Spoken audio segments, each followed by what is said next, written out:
Lo fa malanga leo le tua e mau e whene ia wanoa tō whimali e tātou te wheilo i eile tunu pele o Samoa o whea lava meo e alala ma mai moa mai e fōi le nei fōi polokalame ma sani o le sona o whamoe moe ia e ma whaino whape atu tā lofa tā whalava e whai ma whonga sunga i whai aonga nei le sunga i a Davita ma sunga i a Tasi ia wā fōi a tātou le sona whasoa ia i le nei fōi vai aso mo whape atu ia talia fia lo tō mamalu tupu ma he o le atunu o le polu ma manga ma sawao ma ilanto malava se i o lava isto e tangata ia mwheno whape atu talia ma fia ia lo tō mamalu e ala i le sona o le whamoe moe i lona whasolongo o le nei vai aso ia au le amtaina tātou whasoa o le sona lona iwa nei o whasolongo o le kuata lona tolo nei tausanga ia o le susoina o le tuso mareko leo o mai teime o le anga inga o le malanga i Iesu i Ierusalema ia ma Finauga na tutupu ai ia e ala i tātou whasoa i le nei vai aso a e lea mtaina wala ulia lau sunga li Davita mo se tātou talo se tulou i le whafonga mea tātou tunu tātou talo mātou tamapa i alo whialangi o se amanoa mātou ngō whiale nei mātou moua e whasoi lau whionga karo lava lo ngāngu pa ia mawhataina i mātou whangaina lava i mātou se ala pai manino tawhia toi lo whingalo whamuni e lato whafonganga se whi au fo la mātou talnoina ia wā lava livi inga o la whio ia le mātou lenga o la toi lo swaf pele i su bene ia lewa tātou o mai tātou le sona ia o le Finauga i Ierusalema te loa o le sa tātou susuina le sona ua mawai ia nisi foi o whautuina o le Finauga tele au lewa lau tātou mawai to le wanga i atu Iesu i Ierusalema o Ierusalema o le ai o le nu o le tu o le ai o le tupu au le ana e tupu ai foi Finauga a se ia mai la ia so no fasoa wa fe mata tom tu to loton marco sumatas fe po lu suma lima au to tu matalo ai se me to titi nga ai se tas io to fa mangaloina ina ia fa mangaloina fo ilo to tama o ile langia au to sala ile va ngale lilo sumatas ile tu ole o al malanga le o malanga Yesu le wanga Ierusalema ia alela ia vaenga ia o lo ie me o Finauga pe un tātou wawai foi i le sona o mawai mareko lua martolo la foi ia mea sa tutupu o Finauga foi sa fai ai ai a tātou wawai foi lai whasolonga o le sona le angai o le foi i Finauga ai pivolinga mai o le ano autu o le sona le la tātou wawai pe fa pe ise mafuanga o le alinga ke kangaka ia Iesu ia pola fu se wala ve se melo fai long tangata le mafu in kup fingo a mela fa soli lo so toina se so tai ngol Finauga i Ierusalema ia malta tom tu to lo to tu silava le susuina o le ma reko sumatas ha kai no sumal kai mo le avan noa ia me se foi o le tala ino le fa sol ni tai au Falling mai o ma tua tau loto o lo whamanato tua e Iesu lau so. Le mea tau una lanto whaia a o whea ngai e marenga alwenga. Man tua foi lau lunga atua le upole mai ma tua tau loto. Na ui atua Iesu mo na so na lanto waia i le mati. Fia tau mawha Iesu se mea ai o ye longa mau ko le maki ka mai ro talanga o na rure o Iesu e foi pe mo se mea ai pe ta ye mo mai ro Iesu a wanga I koia a ye se si o po se o le fava ya onga le lo la so po la le winga ayer ke min ko u ya ko wa ayer maki wa ma o ira le na fasile lo la so mai lo whamtaranga a Iesu I le vaenga lo ka ko Lesona a o tau tutu matatalo ai se mea tau te ti ngā ai se tasi e ti ngā ai se tasi a te utou ia utou whaamangalo atu ina ia whaamangalo ina utou le winga la le winga le a whamkaranga Iesu a e ku ma avera kwa kai pe al mate ole sul mal mal me pe me ai se me kere fia ai se se lo fale ko lau kaulanga I kanga fa fa kaulanga ai area fale le moroso o ngai sa wai le kwa avera lau kaulanga folinga mai le whamkaranga la Iesu le ka kau on ka ko faia se kaulanga I le ko alo I se me o lo fale ko mai ka ko mai le whamkaranga Iesu ia o kou whaamangalo ina ia whaamangalo ina hoi o to e lo to tamau le akale kau mea ka kou o le wāwhea ngai o ka kou ma le akua le kau ka ko whinga ai kau on ka kou iloa I ka kou wā mo ka kou uso ia o ka kou wanga ia I le whai ka kou kauranga I le akua e ka lia I le akua le ka ngaka e luaku ia ke ia ma le loko sao ma le anio sao e au ngua ma se mea lo whala me lave ai lang sai linga blang kapinga olo mai I ka ko vai ngalo ka ko ko ko le mare ko ko le mare ko I me fa maro lo I su supa ia fa ka se mkanga ka waso fa ka se mai fi ngoma I le anga pongi o so I le anga pongi o so o yo ame ma la forsa ai le anga pongi so Iesu lua fi ngoma I le kanga ka sa fa maro lo Iesu ya I sa pak fi ngau la ya le nga maka mai ai le ba nga le fi nong ki a le ka ko wo mai le ba nga le wa Iesu ya nga ia ko sa ka mo la nga le e fa ma nga lo fa ka mo nga I le nga le nga fa tanga mo ta to ale ka fa so ko ba nga ka ko le so alo fa ka wo le ba nga le ka ku ke so Onga I mele mai kong recollection mai o le anga whawhika uri mar Finauga valeo o I lanto ia len kupur whinga e a mai e soangi ai ka koe whakupur whakuku ia mar recollection e a la sa wa soli le sunga toina Davita ma sa voisu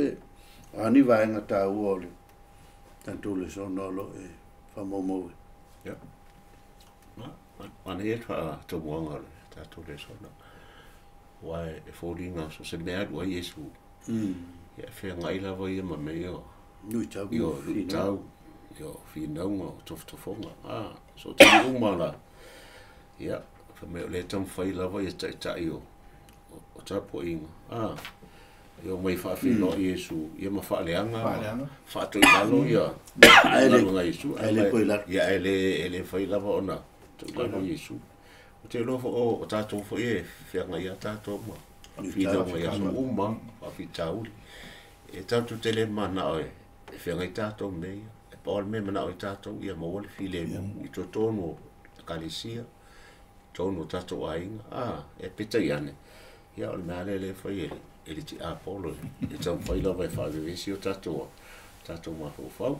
ma ne ele ufole launga I sunu al maunga le matai o lima le sifuru o le subua o me amu ia e sa waina on o rami o tono a wai ola tole maro le langi fa me sutasi amu ia o to pe ala to upuleanga fa sa wai a to o tu wa I foina o pelo o to I melanga uma ona wa I o to oli fia lava a wa o le langi a wa o le langi lo o to tau I tele a wa o fa pe ona la to fa sa wai a perfecta o mua ia pe foi lan fai atu to lo me ale na la to fai ai I perfecta ma le avo ia Iesu io me foi na o me tato fai ngata ia pan me tato on sai ma tato falo la mo ia Iesu ia tato te manu I foi me o mai ja leo fa ftel fa so wa lo sa wa le kong ka file mu a go wa ia fa sa ngai ma lui kau ma fa fi kau li ma fi ngau mai ka ka ko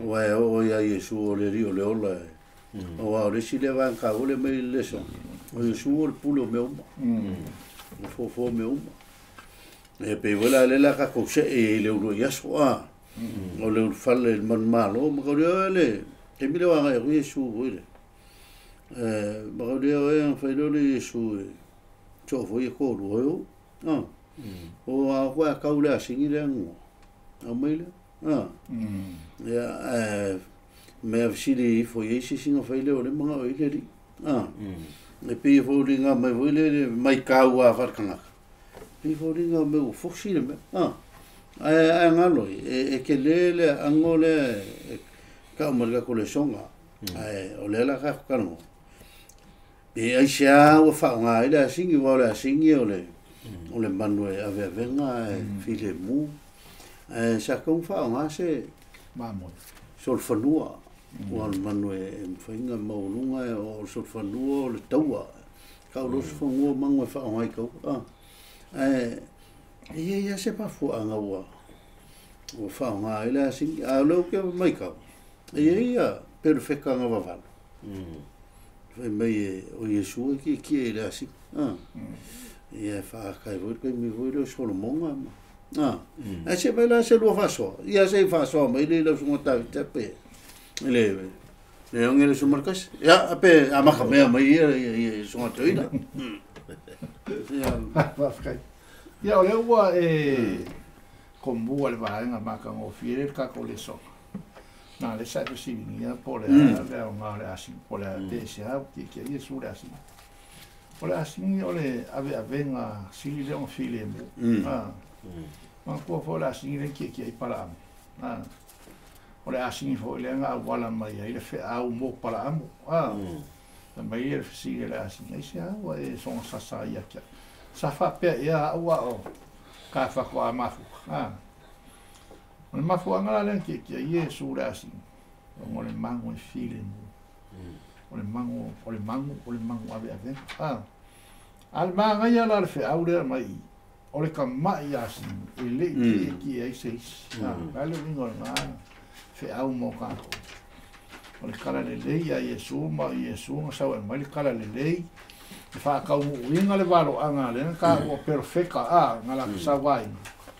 le na wa mai Yesu le fe au e mua me ka ko fa mai le fam kala inga wa ki la Yesu le asi o le mea fo ngia nga kupu inga wa fola o ka lai ka kala ko fola lungo la asi ai ki a Yesu lungo lua wa ka mai la au wa fola de ala wa savali la asi fa mai le fam kala o nga ala langa i lola o sanga i le alo avika ka wa kuai i kanaka wa fio mai Yesu e au mai le ola ma o mai le fa mangianga ai fa kusa la le kala le ia solmo inga wa lungo ka vika o le baba o le ai wa fa o ia ako mio e fa maku pa mai no le ka vika ia na kango ma na ko ia sai perfecta male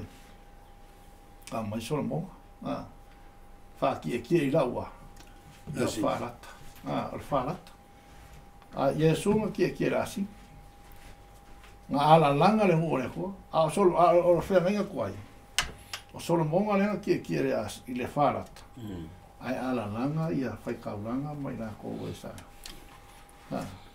ma nga vea la le wala le mama fuanga nga lo ia ai le kama kikino solo mo nga fai ko ia Israel kani fole kas nga lo ia Yesu Kristo o ia o le faaola o kanga uma le ngaka ia Israel ma Ierusalema al faaola foi mo kanga uma le lala aisa ele kalia Israel le fio mai Yesu e mai faol kanga mo lako fa tei le wa sa no le suma toi le fa tei le le avoni le o folinga mai o le sile me ka ko ke lo fa ma ngi me lo va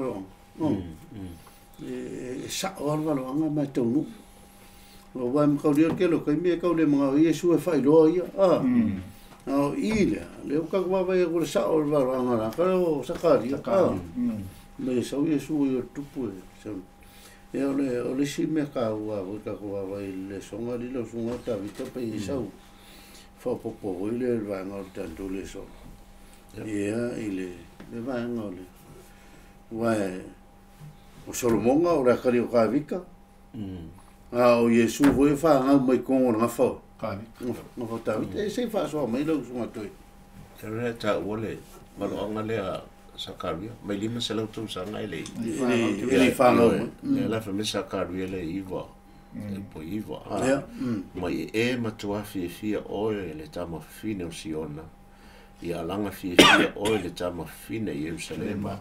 Pauta o le alu atu lo tupu ia te o ia o le ami o tonu mo le whaola e anga malu o ia o lo o ti e le asini o le tamai asini fo te lo se o ia e tau mele anga malu o Yesu wa pena tau o le usungare a whengai sa tau ti e se manu se manu tau koe o le tupu mang lo kau so whanua o te la le tau mai le wharinga nei la fio mai Yesu fa luole sol fanua sina ma o i ta te ro Yesu e mata na fa na mo se no fo nga sili ona ma ola lo fa le pof ele fo ti e le ma sili ona ya la o Yesu le to fa me Filipi o e lo fa pe ri ma pas ia te o to le ya la mana tu sa ya ke yo la beno o ya Yesu ri just o fa ma ona lo ia o ana wo santo ya o winga na Yesu ta te ole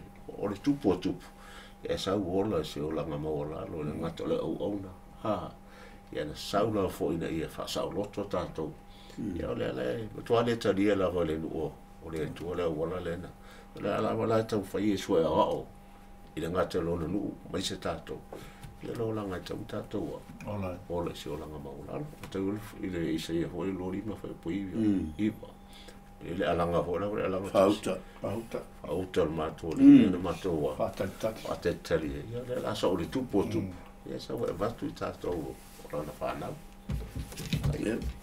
ba ele le si va ngata o le alanga tangata wa lo kule o sana o le va la au kai sala lu mai le faolo mai mato ale alanga i mai o sana i le alo le tupu o le alo tavita kusa leo mkuala langa ka ko la ko kupula sa va ai makau kun maka ya leo sau la asi kusa ore ko nga ki al mele de sime ta wol mele ole loa tangata o lo la ko kupula ui e maula lo le wala sa wa le sile ata va i al mele whanga mai le wala mawalalo soifuanga mawalalo mele aling fai mai aia ke le sawe o nga mai kanga kawa o sawe o nga tangata ai o i langa alu o yorku sa kawa makualo ia le ole sile wala kau wal mga o Yesu le o le kanga o le kupu ia ka nga alu lalon mele ile levo kanga o le fisili la o le asa o nga mokaku o sikai o le verme lo kula ma me ke le lo ai kanga kai la lo le ye ke sau la lo ye o mai tanga o liskai ya sa fairu before linga me le o va rolling me makanga ai ke lo la longa inga la ngonga la kanga nanga me ka nga la long no fierte chaile tika kwa sope no fierte kaile nga kele e la longa ka nga kalang kai kainga la le winga la tala o le kanga kai saula pe mo lunga me ya saula lo kanga ke sila fia e albe se tanga kanga e mo musu nga ka le se la nga la ngonga nga o lo maku kai kai le lo fa ba la nga o iskai o le vere position kula ma wala o le nga lo ya ke o nga kanga kai le nga ba ku e ko mo yo ka o le son ya ya la ka ku se de si va la ka un ka ko va e ko ka o le la u na fetu mai mal fa mai no mal ya o le fa ka le son ele ma ya e pivori nga me wonga ia me fai sur maki ali ai le mais fa so wa me sa o kala Yesu ia unge ko fu Ia ola nga ola ke ko ya pe fa upu wa je si va upu sa ia mare wala nga mai pi folinga mai fa fe ngai me ia mane fa mai no mal pi folinga me tu fa fe ngai Yesu ia fe ko maki ia mar ku le fa fo ka le ma vo fa malo le a se mai le fa solita ama ka me lo sunga ki lo e winga fa kasim la ia lua o le maki e la e infu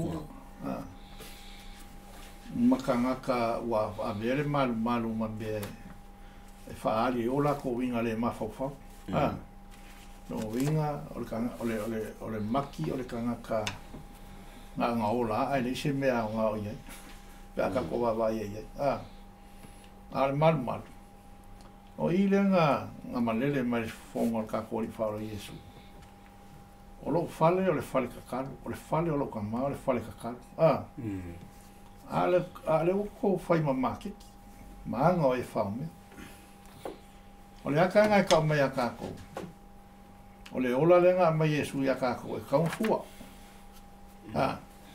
e ka una fua le ola le nga le ki o fa me fai la una e iwa alo fa pele o e ola la ko ke lo ki la ko no venga le o le ola e ka una ye sa nga le ola le mai le ka ki ola ai nga wa la ku Yesu le la o le se fu fa me lo Yesu e le ko ai se si o fu se ola fa o le aka nga ka mai aka ko a fe ku Yesu se me ka mu le nga fa si e la so me peke Yesu o vai la aula le sa ku ia la le wa mang ele nga ka nga mango mai lunga awa mango mai monga mai le Yesu ka le fa ku le fa me fon ka nga le so ale fa le so nga le fa mai awa le to ai na lava se tangata sino fu le mai ko su ka sai pa su fa mai wa o se me ese lava malelea ma sani ai Yesu te tai wa muri mai ai ma vea o se mea ma taina am kalanga le fa le so me le ku al malula ya wa o mai akako ya kako vai for ka minga ile I malu ka poi kako wola mai ya so ia kako ke maka ka uma falo al ko mal kako ke le ave inga ni me ingo sieko ala kako vai ka minga ka ko ia o ma kwa fa ya me ko mal fa sa le ku fa ya si o fa ya me fa mali e ku nga ngau mal manga ongal ka o le se va fa lo ai male ku ya se va inga fa ngo ngai lo wa I lo ma fo fa ai se fa fa ko fo le ko fa manga ku mai akako o le mal le ku o le mea pa ia e fa alo ma ave ia ile mi ngao ma le hava e kau pa mai kau fo un kako fo mai fo asili o ngao nga mo lo kako o le mai ke fa le so ngal me fa mai na fetu e Yesu te la au te tai na ia fa mama ina le man e fa le anga e fa fe ngai mea ia na fai peitai o le manatu la lea fa pea o tai o tapua inga lea ua tau pule fasioti Yesu ma o le fa sino ina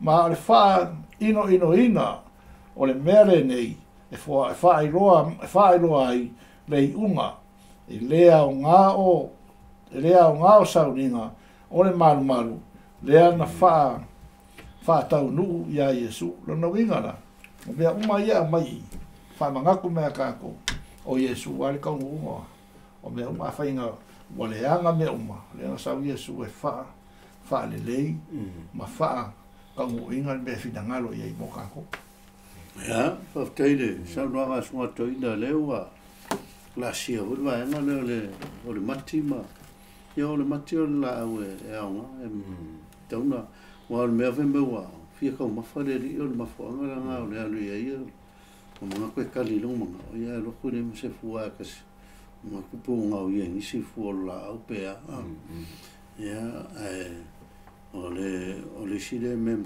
e lo en kau ki ole ri o meange o mea o ngā kula o le fisiri o inga whaia o le kua kongua le o le fofa o ia voi le e uskai me uma whano longo e long siufa e se mai sa ufa o popoli le wai ngā le tato leso se lo le o le mati e whaatu sa o le nu o le tua sa o le na o mai Yesu molo no so o fia tau mawha Yesu i vai atu ho le lau si usi o le mati i o na lau lunga e tatau ona fua ia o le vai atu Yesu e le ilia ia na o lau ia o me lau fitu o Yesu e foi lau na ielen o le to le matango fio o maru matango fio sauninga ale meu tupu ia e le isia matuale ia se fua i le nu o le tua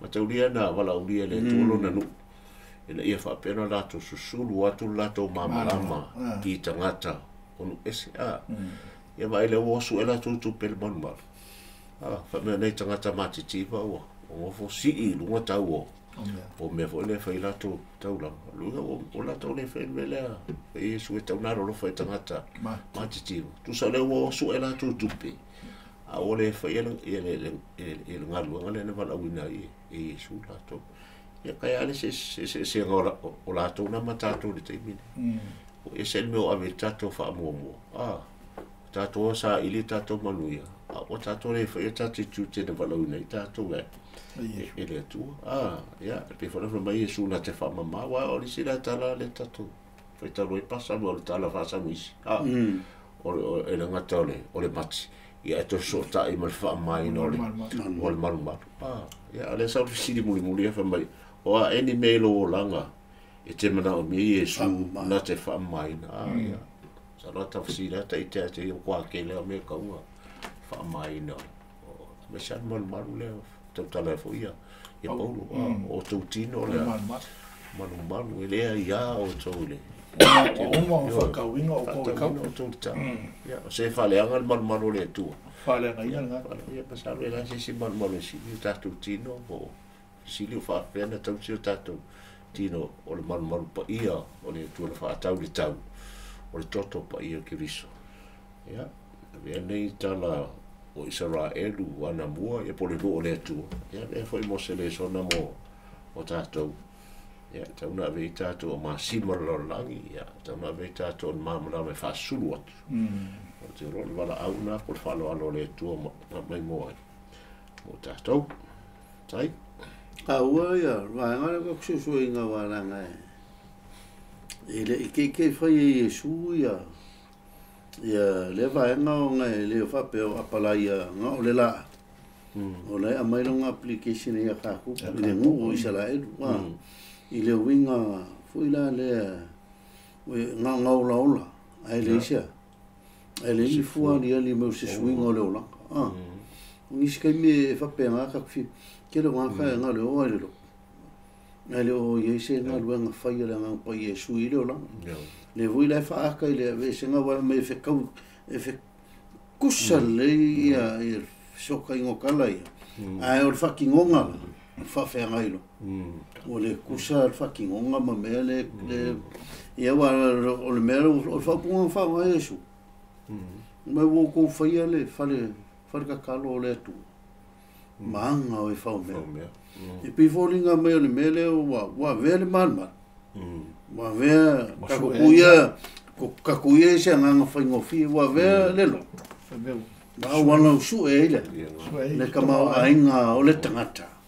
I se awala lea. Le sa o malele le. O le kasinga ma whang walenga aku mai o ave mea kausala. Ia kaisala? No inga.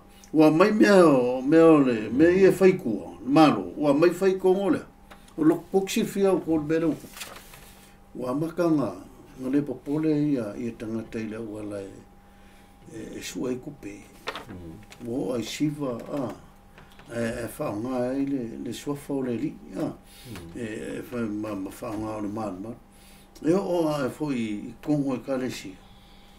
O makanga wa i me o fiofi maria me o le lo fai longa me pai. Ma me le pai.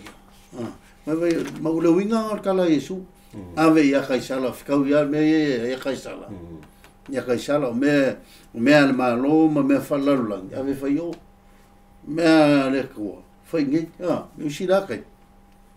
Wa veka ko foi le piu foringa mai. Wa iaru pure nga se king fale. Ma la vai vo e o ai Yesu ka o fot farsa. Na nga e o e min feo e rengu.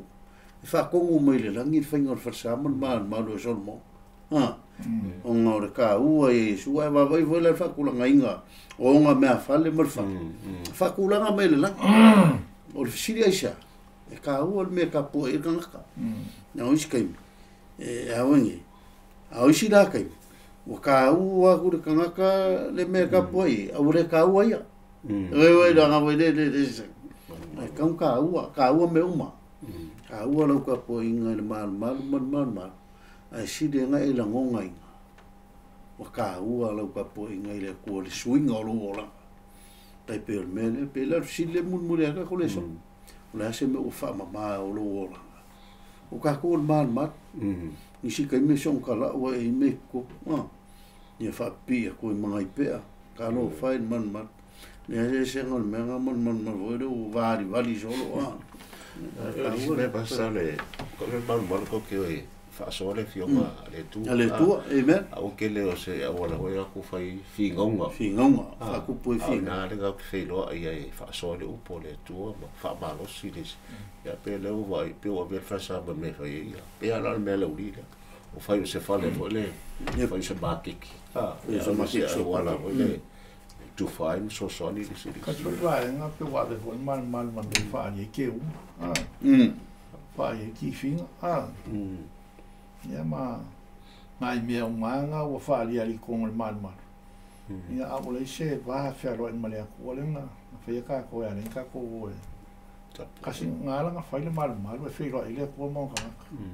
Al kai mi nge ka so fo mo lai. Wa vea ia le mal. Fa ringa. Fa ka ko fa. Ki fi. Ma vai po ia si. E o le ka ko mai le vai nga le o le fsidi le fautu o ina fai mai le mawhai ona e whaia le nā mea le lau fai kaua e le leile fonga o le lau fai kaua kua fai po lo sumal fitu e o kōru langa e kaunga wha fonga mai le mareko sumatasi no fai po lo sumal fitu e o totoro a mai anga o fai kaua ia o mele se lo wha so e o fai mai le mwhainga e whaia ngā mea Ua toio ane ila antou Ierusalema. O savali o ia le malu o no mai eile ia te ia o staulang sili. Matusi upu mato ina. O whape mai ia te ia. O lea ea le pule e te whai ei ia mea. O ai foina ia watu ia te oe le napule e te whai ei ia mea. O na tali atu lea o Iesu ia te ila antou o whape atu. O te vesili atu fo i se upu e tasi ia tautou. I o tau tali mai ai a tau. O no tau atu ai lea i a tautou le pule o te whai ei nei mea. O le papti songa a Ioane, pe mai le langi ea, pe mai tangata. Ma tali mai o ia i a tau. Ona lantou whelafulafu ai lea o whapeane. Whai tātou te whai atu mai le langi.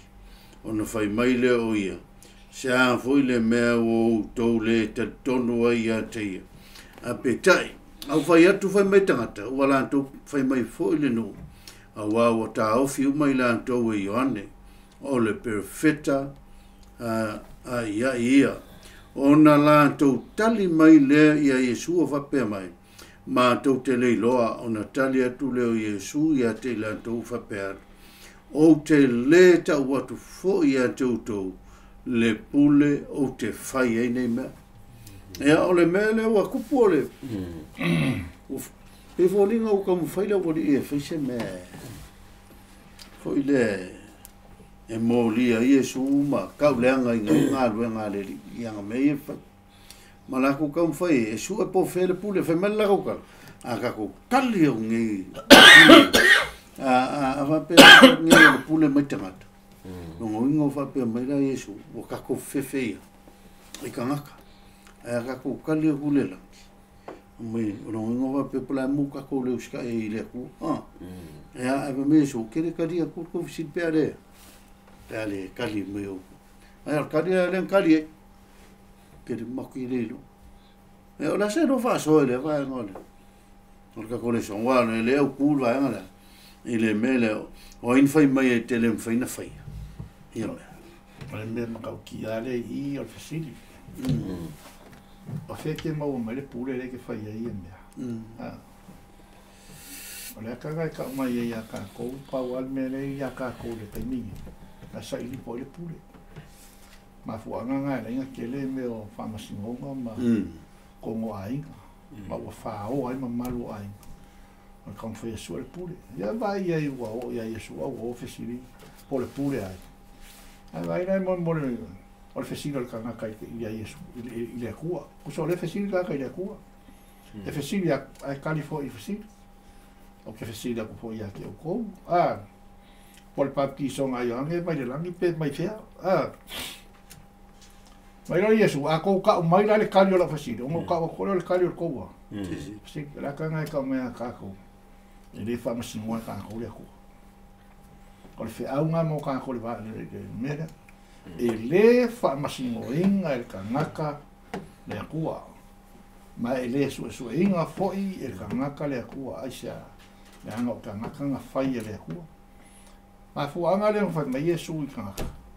A fia bombo, ale muri. A fia pule. Ale ka kua. O le winga ngale, vai ngale lo ma fo fa. O le alo ka nga su e po le pule ai. Ai a manga kua so ska ka so fu. O le pule e mai le kua. O le pule e mai le kua. Ai fo de la fa ma inga le la au le fa ku Iesu. Mango mai alunga yo o ya. Vai foi da wori ia nga fa ka o malmar. Nga ka fule e Iesu lau. Mfa ngales. Sa. Le ka ngai ka me ka ko. E le fa masino inga e o ma. Le kua nga fai ai ka ko. Nai, pa tele, sunga toina mole tala ina le foi vai nga tanto. Ia wal me ko ngale ka ole. Ma vo folka ka o ie poko. Ma o ia pule. Ia ata mai. Ia Italia tu tangata. O Iesu ali o se Iesu ka lo isi sino ma faufa. Wa nga mangi o le ka ke. Ia wa le malu si anga le fa Iesu me. Wa le ka mo faile o Iesu e ase me. Ka le anga inga. Wa fa me le ka ka ku le son. Ka mo fa se me ko ila lo ile. Ai mang malo. Le fa ku sainga lo ka mai ma faufa. Ile ma fofo le. Ona sa fa so le lo sunga toi nei le vai ka le. Ma ia fa popole. Sunga toi nei. Ta mai le poto fa le langi. Eu ana seta le Iesu. E to ina ia. Tanga ta le fe matua ofo ia. Era ori. Wa no te mo le fa Iesu le mele halu. Amatanga o lana. Halu la tu li se ia. Le ka ngai na pasau ni ko te. Ina wala wo ale te mi muri ale la fa solo na mai ela tua Iesu le voi e toi fai ela uri ele mele sa tau na to o ina mo le te o magura le porto vole na mai le tu ilona ia Iesu ai maneira le tau su le sa wi ali pas se le to vine na to le va le fa me ole tau ta na fela na to vine ai te o tu o yana au ya la watu e au maini fuora ya fa me ola to no fo facile ya ya va penalo na lua se yo la vai na au na to lona atari mai ale o mai les o lo atari e suri ya no fo lo facile ma ya o mana yo le tala le na to ya au ina e la vale au ria o la o lo le ya e fa tau ya la to le i fa mtalanga le o mai perfetta ya la to na fasioti i le oi wana mai le aloa o le tua i le fo ua la tam fai la vai pule la ia te ro te la na tai mi fa tu so au ta ua le i la metanga la na i vai o mai te muli la tam fai fasioti e le o al tai me tau na mari wa Yesu ma na ia ta na suru fa me o le ma tu li manu le fai ona tu la fo ina ia ona tu le au Yesu pitolu ia fa tu la o fu fa ngale le langia ia ele yo ale taimi e ta ona mari wa Yesu ia le lava e ta una umala na tolu male a fa tau sa ia u lava na tau fa ila to ta fiele ele nga luenga ale alo le tu ele fa ila la tu fa ila nga ia ya ora ia Yesu le poto fa le langi ma ia la poto banga le au ma e fa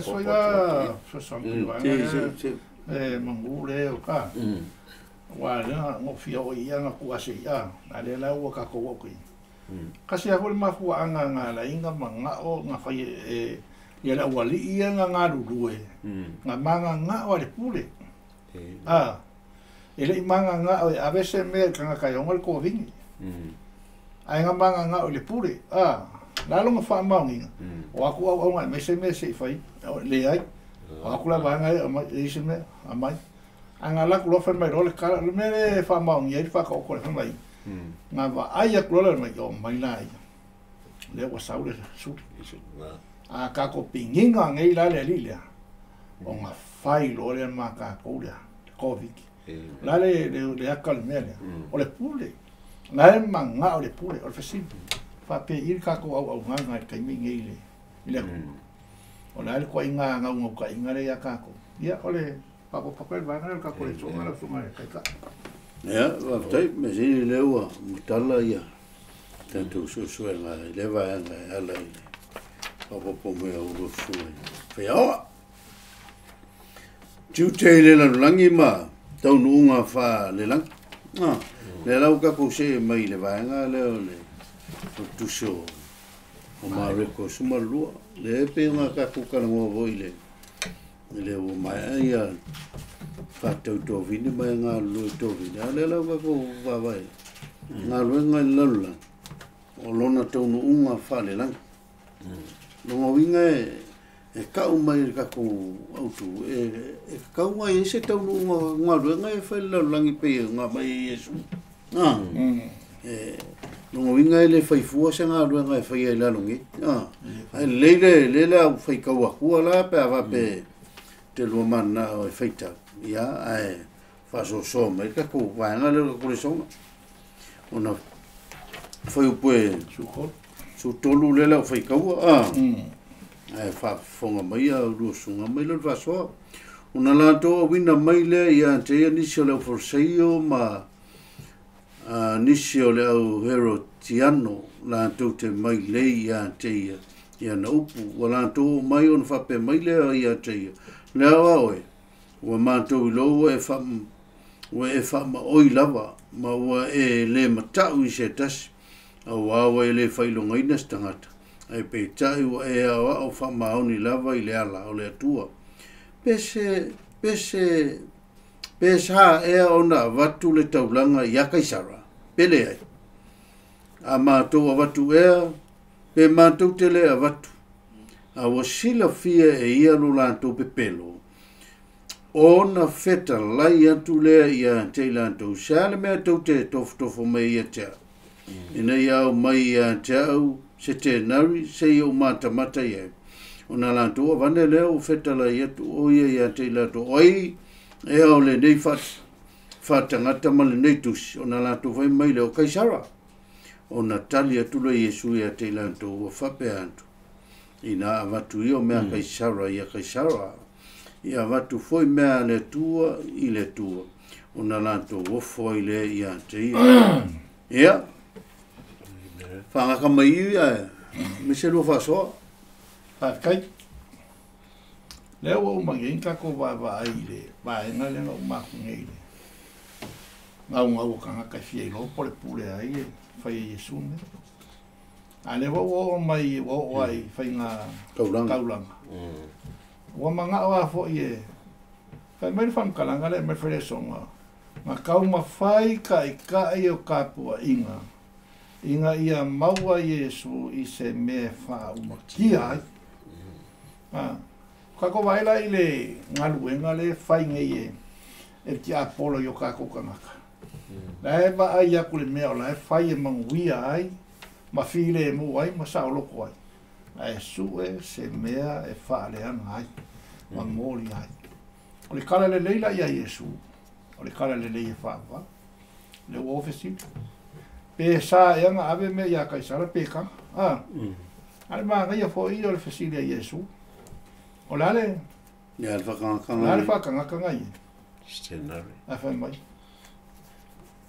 O le aka o inga i. E la e fesile Iesu a mai. O le aka o kaisara. E lore Iesu ia. Ave loa la mea kaisara ia kaisara. Ai ave mea le akua i le akua. O le winga ngā whankalanga Iesu. Wha mua mua le akua. Wai leang wha mua Iesu kaisara.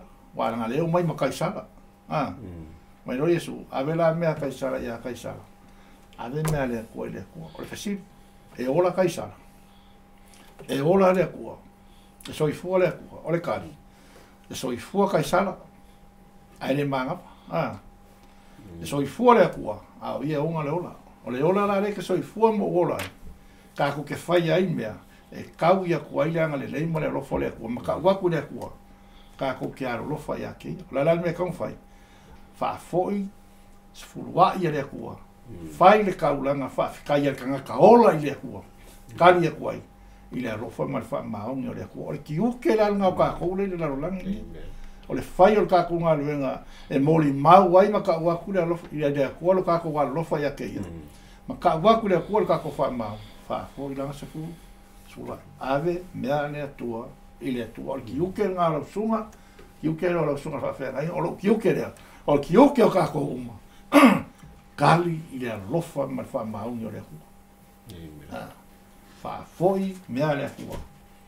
Ia ave mea kaisara. Le o kaisara. Le malolo. O le ka ua o le pasoa sunga toinari ka le ua. Wa e voi risi e le uma whai kaukusi. Wa le so e matala. Ka kau i le wari voi e kofikua.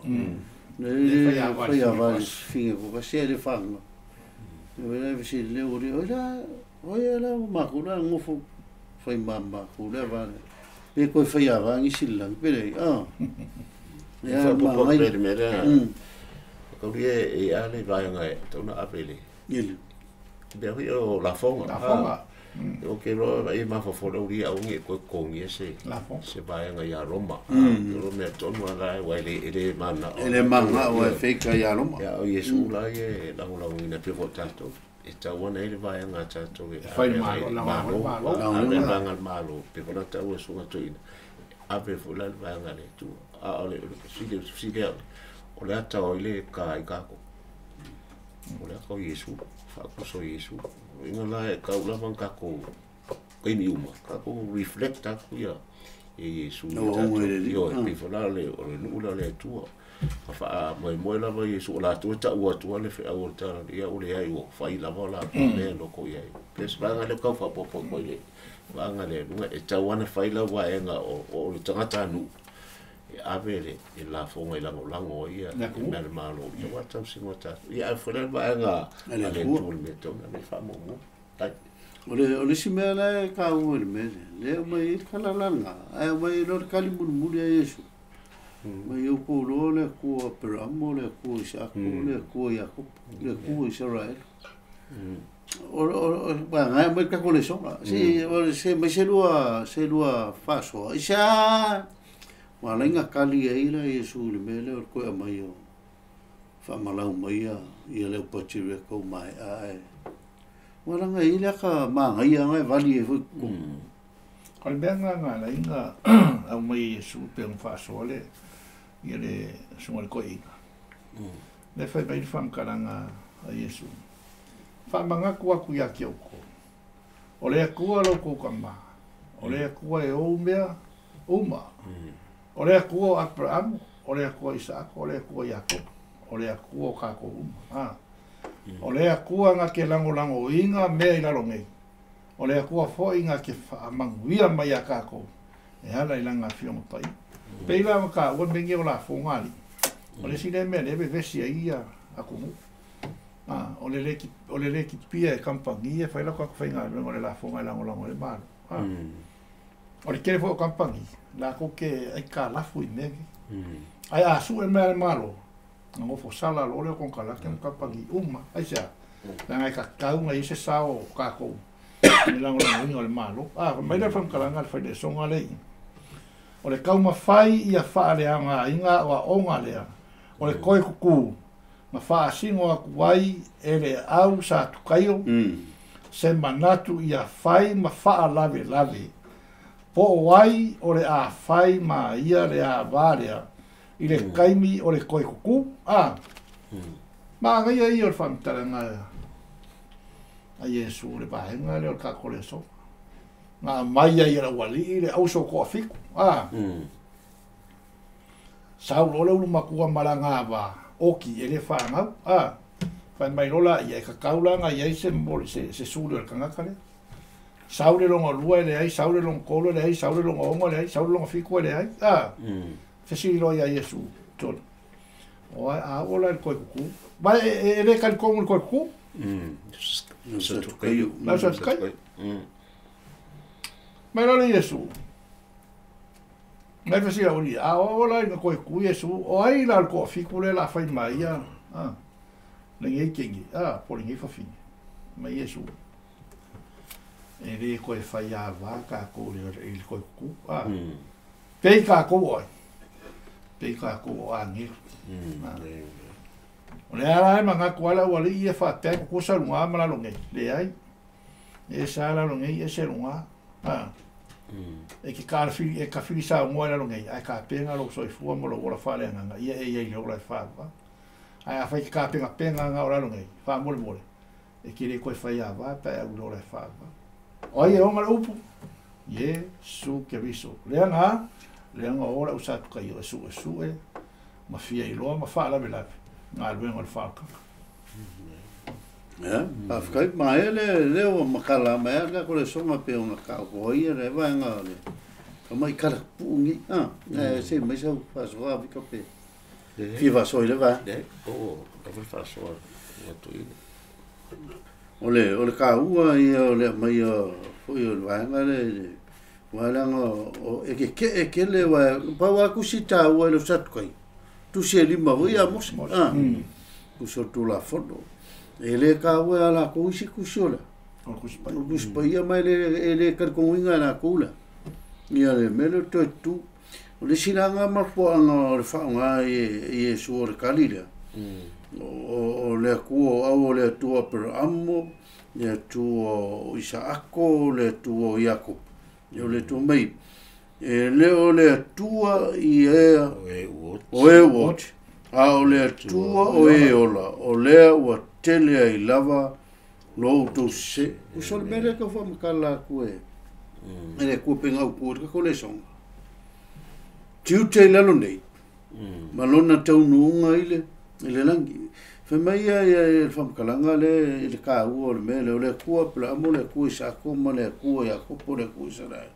E fa manga ku mai le kai mer ko ku inga luenga ia sa fai e ila tone o se fa manga ku mola ku e ia le to tu e kali a ku ai le usatu kai le ai ri mele alenga o la pe le ku plamo le nga le ku sa fa nga plamo le ku sa fa nga ya ko po le ku sa fa nga isa o le ku le nga o ka ungo nga luenga nga ka faila lo nge ya fa pe nga fa ia mele le mole li o le nga fa o le nga ia lu ka ku ke ku ma foi pe o la ku ma o le va fioki le va nga o ki a plamo le va nga o ki jako le va nga o ki ako a le ko mai a Yesu se kali ko si le ka u po i o le va a ka u le fai o se nga luenga mole li o riskai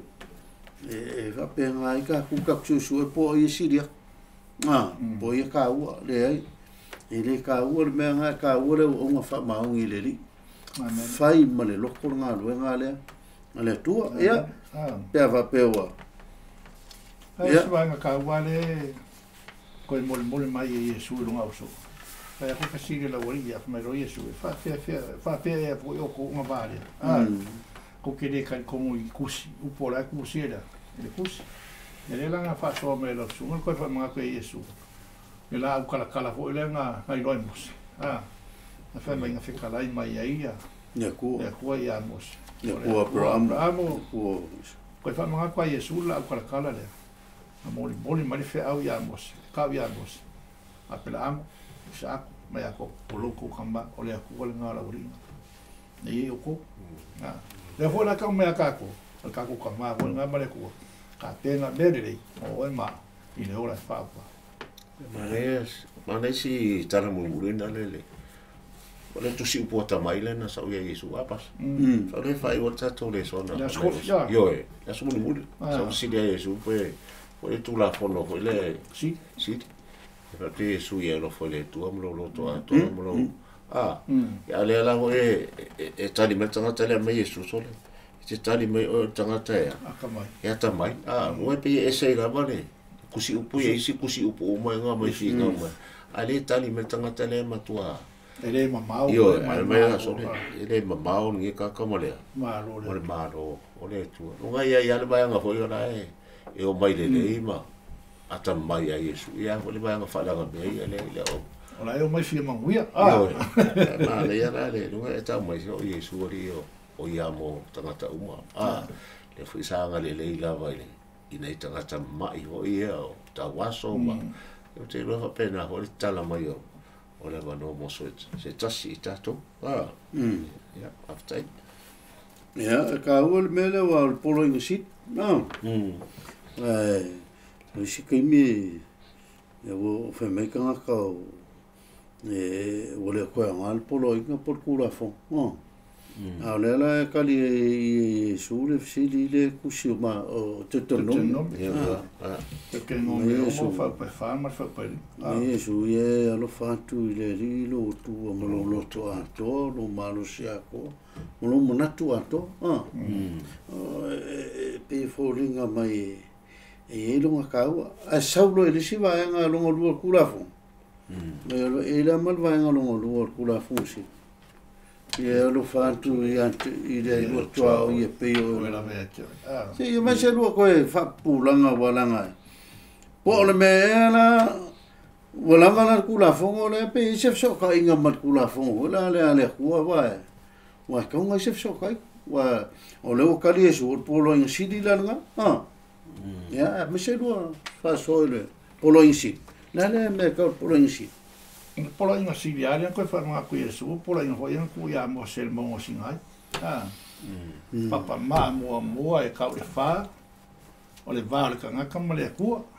E wha mai lera mai i, e te alo whaatu i le ali i lo atua, ma lo loto atoa. Lea mai te nome le e ongo.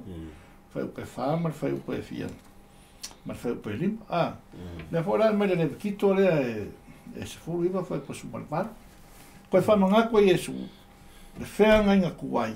O loo iai le kula fongo le kua. Le ua mai i Iesu le whenga inga fou. Wha pu Iesu. E kia ro wha aku i le li loa kua ma lo loko a koa, anganga a koa, ma lo si a koa, ma ngako a koa. Mai lo Iesu, al papa maa lunga luala. O le vale o oe ma loku a oi. E kia lofa atu fo i le rua te tua oi. Ia pei o e lava i atu oi. O le winga whankaranga la Iesu. Ai lofa i loku a oi. E ke le alu langa va. Nei leo pule awata mori lua.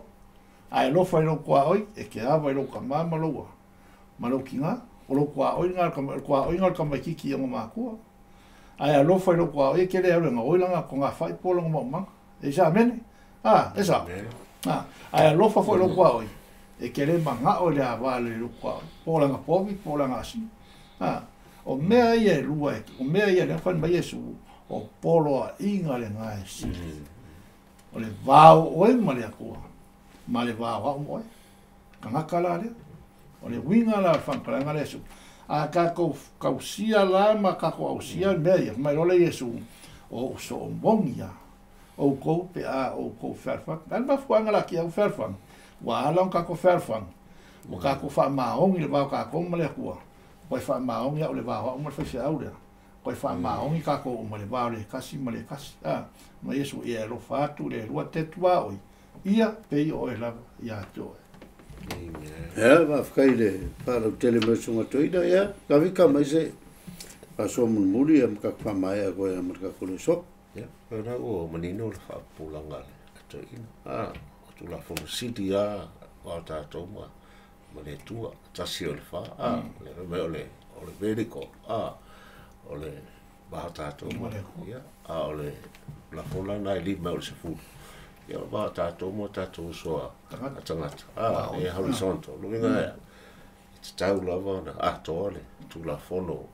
Wow, mare tua ia mare wa le so tangata wa le fine tato wa lofa i le tua ia fa fe ka ko lo fe ka ko so ka ke va i tia wa ta na pale ni me o va mare tua ia va mo tatu so tangata ia wa le va alen ka ko sa va le ka ko le songa le pa ko ba na ka ko le nga wa o Yesu le au so e fa ka kau i le a whainga i le kiuki o kangaka e whai i le naula.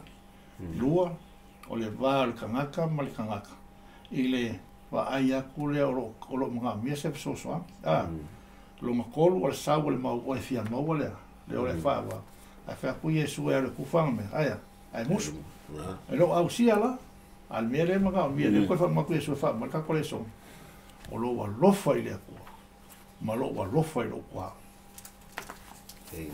O le tau o le tanto vai whai o tato leso. Mai kala Yesu e le mamau. E le mamau. E le tangata. Malangkali le ntali e tua. O am siri Yesu po fel polo inga. Tal sa o tangata le. Pe merfam kala ka lesonga. A kongo inga ingi si whai loku nga feika ile. Tali tangata le o la sa o lang tala. Me momua. Alof. O le upu ea inga ka ua masili le polo inga ia. Le anga e wha vai le lofa. O le lofa ea inga ka ua. Ia, a ka ua ia oeleri, e kasi ale kua.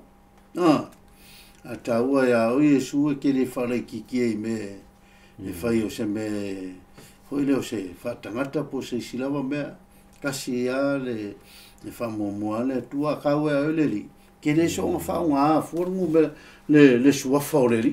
Pe e lofa whamau. Ia e sire ea e ka e lofa i le ri. E ke uskai, le kaimi ma le aso. Mai e le atua ke uskai e. E lofa fo i le ri. Me lore, ia umaranga e lofa. E lola lo whamaongi o lo lofa ma lo karia inga o Yesu lo orang. O lo lofa i lo kamama lo kinga. Lo lofa i lisi ngaka au fasio kangaka, au ke muli lua, au ke muli mau pelo, au te manao. Fua i mea le luatua, o longa winga. O le upu au kua tu la fono le kau whamakala mai Yesu, o le lofa. Kula fongo ia le peon kau o sunga toina lamkanga, ua summarize e Yesu le. Ia tu la fono le nga mai ele le teto nome on le koe mai ele fa nga teto nome on ko fa lo Yesu ia o le winga nga ku la fono o le rofa ai lo foi kia o la va o fai ma tu ai lo la niske e nga lo le ku ka ku ai ka ua ka ko va ai le tau nunga leo le nei foi le sonda. Ia veo se ke alofa whamaongi le kua. Mai le kai mekas. Auangi ngalo ia o ilo kua o. Ai sini mai po ilo tua o. A maka ilo ua inga. O e malo to lua, o lau whangau. Ia mau kua oi koki sokanga. Ne ke lua whainga luenga. Ai lo la e se a fianga o lo uso a whainga luenga. Ia lo whai lo uso a tua oi.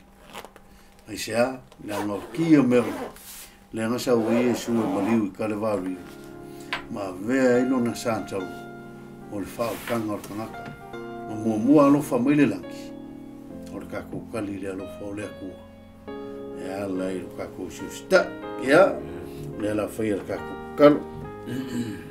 Le tua whaftai nei Lesona e o mai lava mātou I lau whioga.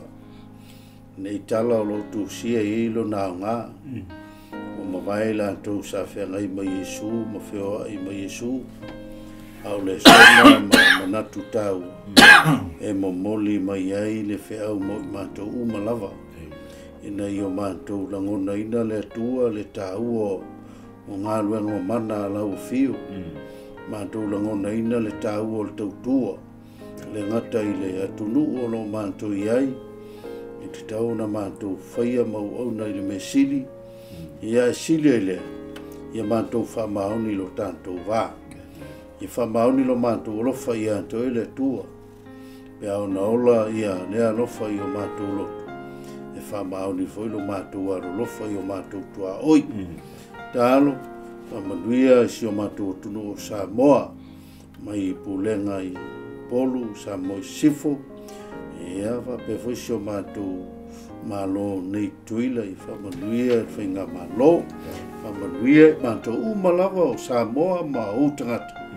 Ia maua lo finangalo I sostaimi a maramlama manina. Mai ia lantou stai ia lo finangalo I le alofa whamao. O no lo suafa o ole ma wala au o tuai nei. Amen.